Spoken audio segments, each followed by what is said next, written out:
سيناء، أرض الفيروز، أرض السحر والجمال، أرض التاريخ والحضارة. تقع سيناء في قلب العالم، هي ملتقى الحضارات ومهد الأديان، طريق التجارة الذي ربط الشرق بالغرب. احتلت مكانتها في قلب كل مصري منذ فجر التاريخ، وكانت مطمعا لكل الدنيا. احتضنت وديانها كل مقومات الجمال والطبيعة الخلابة، رمال صفراء ذهبية، مياه زرقاء صافية، وضمت جبالها كل أنواع الثروات من معادن وأحجار، وتفجرت في أرضها ينابيع البترول والطاقة. إنها أرض الفيروز يا سادة.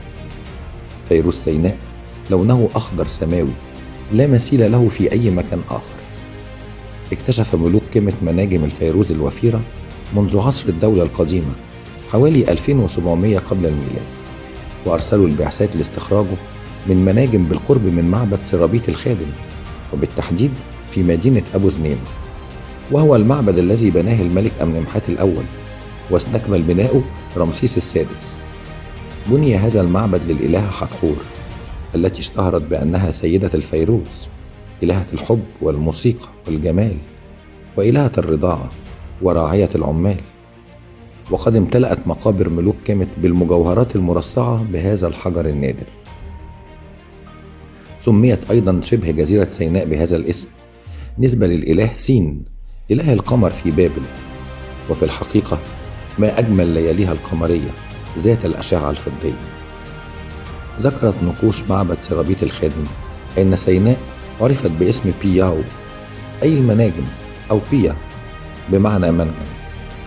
وتحكي لنا لوحات وادي مغارة قصص بعثات التنقيب التي أرسلها ملوك كمت لهذه المنطقة الغنية بالثروات الطبيعية، ومنهم الملك زوسر، والملك تيتي الأول، الملك خوفو، والملك سيخمخت.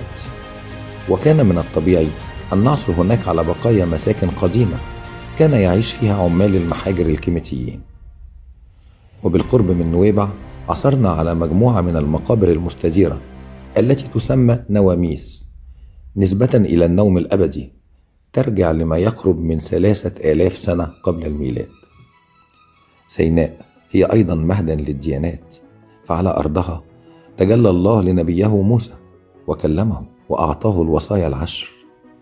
على أرض سيناء يقع دير سانت كاترين العظيم ودير البنات، وما أجمل شواطئها، فهي تحوي عجائب الطبيعة الخلابة في وادي شيطان ومحمية راس محمد، ناهيك عن منتجعاتها السياحية الراقية في شرم الشيخ ودهب ونويبع.